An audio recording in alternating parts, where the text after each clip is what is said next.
We're at the Minnesota State Capitol.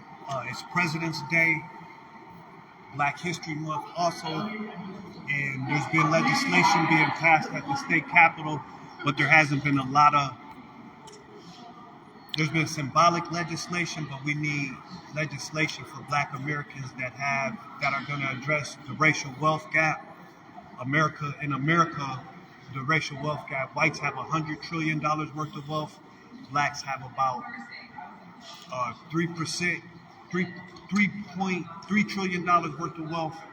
Minnesota has the biggest racial wealth gap in the country behind Wisconsin and Washington, D.C. And according to the New England Journal of Medicine, reparations is the best way to approach the racial wealth gap in the country. It's President's Day. I believe 11 presidents were slave owners. George Washington owned about 300 slaves. We know General Sherman even owned slaves. Some of the early founders of Minnesota were slave owners, like Joseph Sylvanus Lowry, who was the founder of St. Cloud, was also the mayor of St. Cloud. He brought slaves to Minnesota. So today, on this President's Day, we want to make sure President Joe Biden addresses the racial wealth gap with reparatory justice policies. We have Tashira Garraway from Family Support and Families. She's here. We have Daniel Davis from the Rondo community. She's here. We have Tova and Jeff from Jewish Community Action. They're here. We're all going to speak about reparations, and we have others here from JCA2 community members, and we're just going to talk real quick on this President's Day about reparations. We're going to start out with Daniel Davis. He's going to come up and talk to us about the history of Rondo. I am Danielle Churcher, recently divorced. I'm Danielle Churcher. I am a double descendant of Rondo. Rondo is the Black American community that thrived from the 1920s to the 1960s right here in St. Paul, Minnesota, in which both of my parents were children in that community. And there was something called eminent domain. Eminent domain came through and told them they can't live here anymore. And there were promises of things to help them leave because there was a highway coming through so that they can bring forth military vehicles, transport, exports, and things like that. And so when they moved these families out, it was with a promise to give them back the 60 businesses they had lost and over 600 homes. But what happened was racial covenants, not to sell to Black people. I'm so sorry, you don't have a house, so I can't give you a business loan because you have no collateral. How could you ever pay us back? And I can't give you a home loan. You have no business or no job. How can you ever pay for a home to get the collateral to get your business loan? And we surely can't sell this home to you, not with the covenant that says Blacks are not allowed, shall no Negro ever inherit this house or be sold to a Negro. And so with that, you have the projects of Mount Airy, which we landed, or the projects in North Minneapolis, which my uncle landed. And you split up families. You took brothers and sisters and divided them across the water. You put one family in this side and that family in that side, and their children grew up disdained, oppressed, and distant. You literally destroyed a community with just a highway. But that was on the backs of being one of the biggest racial things in our history, and that's Dred Scott being enslaved at Fort Snelling in Missouri Territory, i.e. St. Paul, Minnesota. And because that happened, no Negro should ever have the full rights of a white man, for he is not a foreigner in his own land. Oh, well, that's interesting because Dred Scott got off scot-free and still a slave. So I think Minnesota has a lot to atone for. We should start right here with reparations, right here for the country called the United States of America, who not only allowed this, but I could have sworn Fort Snelling is a U.S. military base. That means the U.S. Army. Yes, the United States of America owned slaves. So let's go ahead and repair the descendants of chattel slavery. And guess what? It's already cost you $16 trillion in 10 years just to deny us. And that came out the Federal Reserve. So come on, Biden, do your thing. Remember, you ain't forgot about your Black folks. You got our back, remember?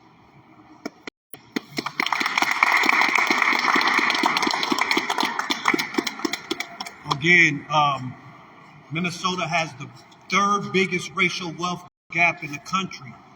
Minnesota also has a $20 billion surplus. So we think the state of Minnesota should use that $20 billion surplus to address its massive racial wealth gap. Next, we have from JCA, we have Tova and Beth, and they're going to come up and say a few words. Thank you. Thank you so much, Catherine. Thank you so much, everyone, for being here and for letting me come. And it's truly an honor to work on this campaign with all of you. My name is Tova Gorman-Bear. I'm the congregational organizer for Jewish Community Action, a local nonprofit based in St. Paul. And part of my work is organizing the Jewish community in solidarity with our marginalized neighbors. And that's why I decided to take a stand and be part of this reparations work. In Jewish culture and Jewish tradition, we have the concept of teshuvah, which is a word for repentance and repair, a way that you repair wrongs that have been done.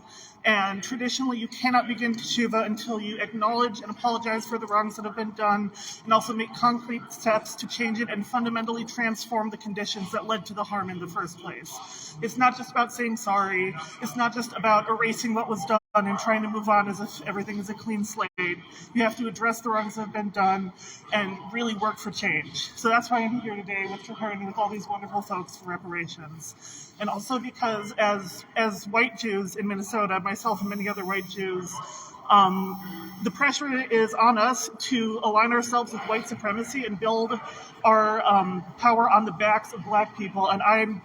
And we are not okay with that. That cannot happen. We have to act in solidarity with our marginalized neighbors rather than give in to the pressure of white supremacy.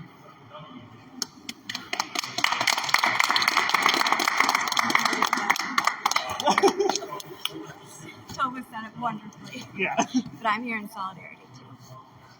Awesome. Thank you. So yes, as you're seeing, we're building partnerships. We have allies who have already achieved reparations for their community and for their nation. Now they're saying that it's time for the American descendants of chattel slavery to achieve reparations also. And what better place to start than the place where George Floyd was killed, the place where Amir Locke was killed, the place where Marcus Golden was killed, the place where Terrence Franklin was killed, and the place that has one of the biggest racial wealth gaps in the world or in the country, right here in the state of Minnesota. So we want the Minnesota legislature, we want the Minnesota Senate to pass the Minnesota Migration Act immediately. We're looking forward to having hearings on this and everything. We want direct cash payments, but then also along with that, we want guarantees of non-repetition. Reparations has 5 principles. The number 1 principle is guarantees of non-repetitions or cessation, which means stop killing us. We want the state of Minnesota to stop killing us socially, politically, and economically. We want the police in Minnesota to stop killing Black Americans and just Black people in general. We have to share Garraway here from Family Supporting Families. She's been standing up fighting for family supporting families against police violence. So she's been standing up for families who have lost a loved one to police terror, and she's going to talk about that in reparations. Hi. So since the year 2000, it has been reported to a organization called Communities United Against Police Brutality. There has been over 470 murders at the hands of law enforcement here in the state of Minnesota. And that is just the number that has been reported, but there are many more numbers out there that have not reported, and many people who have come forward and said they lost loved ones at the hands of government officials. Police officers are government officials when they are sworn in. And so with this type of, I would call genocide that has happened to Black, minority people here in the state of Minnesota, I believe in my heart that it is only right that this state, as well as other states in America, repair the harm that has been done to Black people. It is very hard to go on with our lives with the trauma that we have faced, that we are living through every single day. And for most of our cases to be swept under the rug and everyone just moves on as if it never happened. Families are out here suffering. The mental health and what we've seen with George Floyd, we've seen an uprise happen. We've seen an uprise happen because there's harm after harm after harm, hurt after hurt after hurt from family after family after family. And if you think about each killing that has happened, you think about for George Floyd himself, George Floyd had children, he had brothers and sisters, co-workers, he had classmates, he had many people in the community that were all affected by his killing.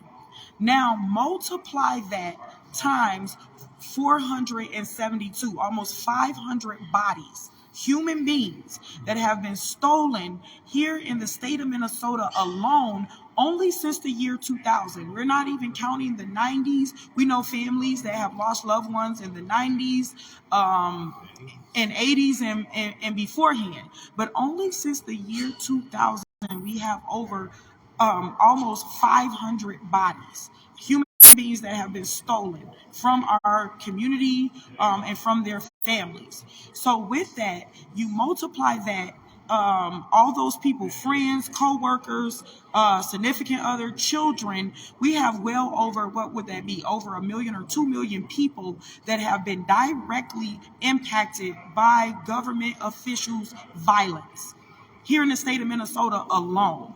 So this is why we are asking for reparations. This is why we're asking for the repair. It's not just about monetary part of it. It's about the simple fact of repairing what you harmed, even if you're going to help pay for the mental health costs of the people who have lost their loved ones. That's just one portion, and it's so much more that is lost when people are stolen at the hands of law enforcement. So I'm here to stand in solidarity with everyone standing up for the fact that we do need the harm that has been done repaired, and we will continue to stand for this. Thank you. Thank you.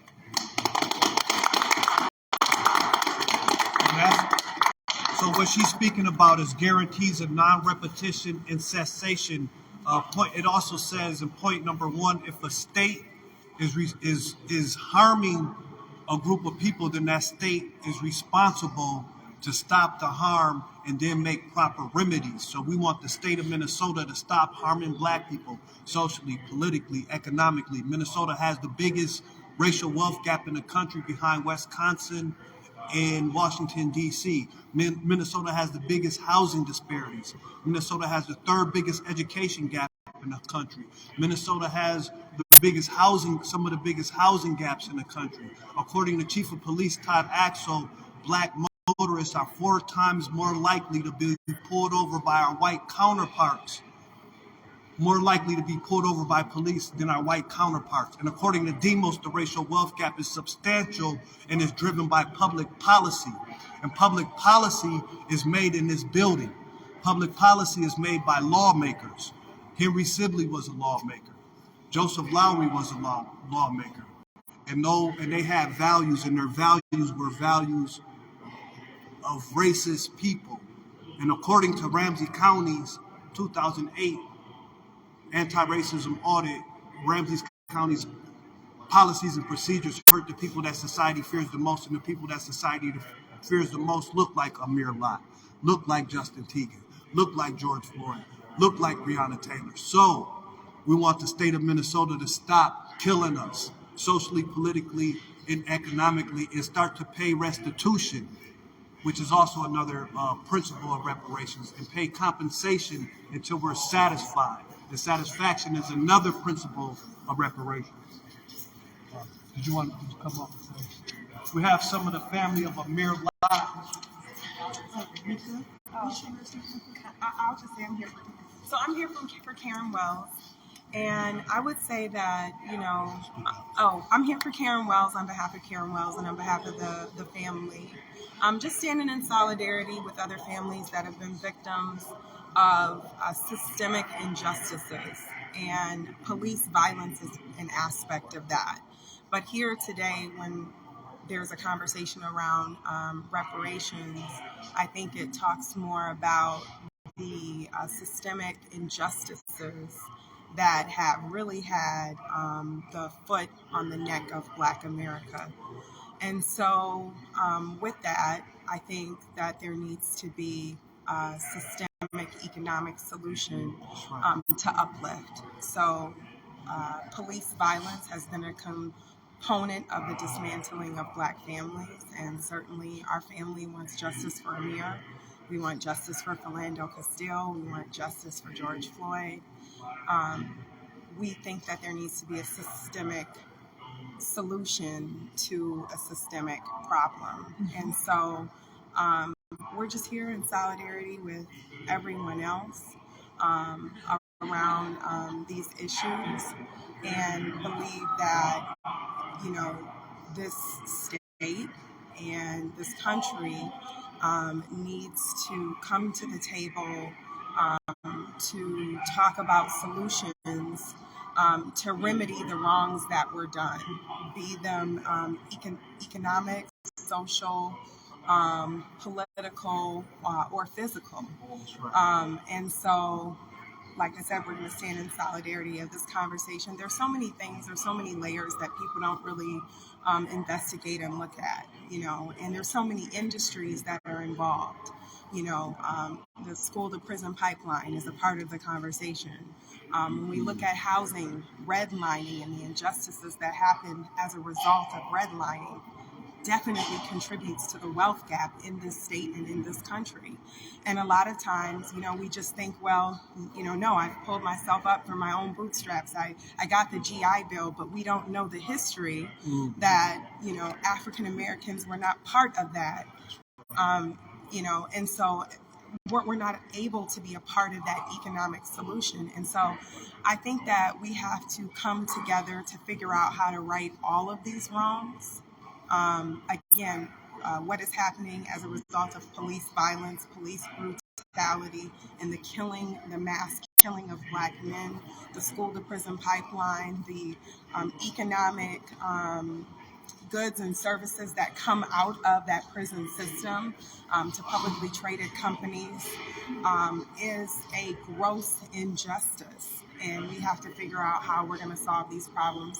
And so I'm happy to be here, to be a part of the conversation.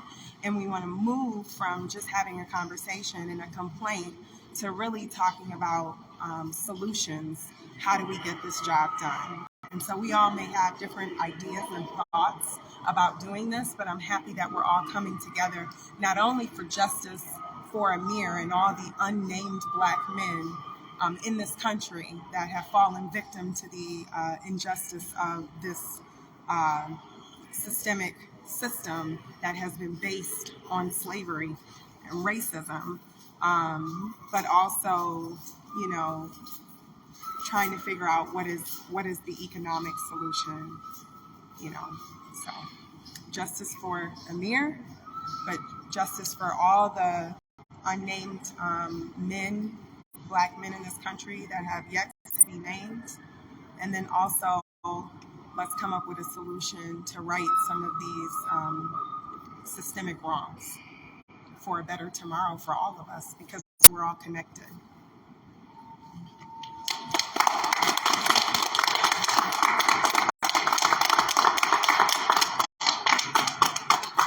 Just a little bit of battery left. Okay, so we again,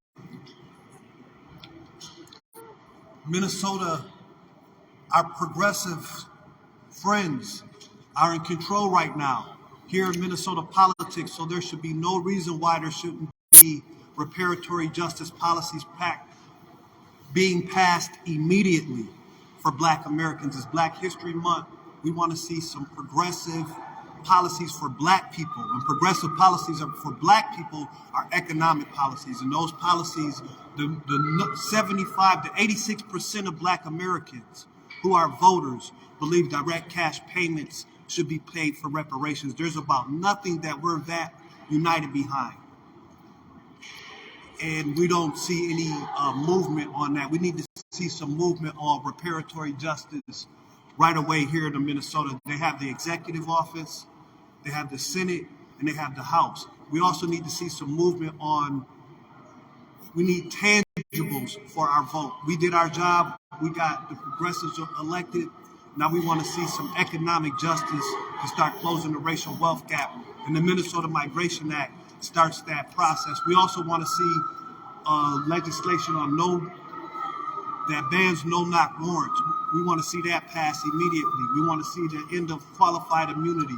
We want to see the 1033 grant program ended, which gives weapons from the Pentagon to police departments here in the state of Minnesota. We also want to see robust action around housing. 50% of people and 50% of the homeless population in America are black Americans. So it's a no-brainer to us. We did our job. We delivered. Now it's time to collect. We have DJ. Okay. Well, yeah, we want to thank you guys all for showing up and coming out today. We'll be back, but that legislation is the Minnesota Migration Act, and that starts the reparations process here in the state of Minnesota. Thank you guys for coming out.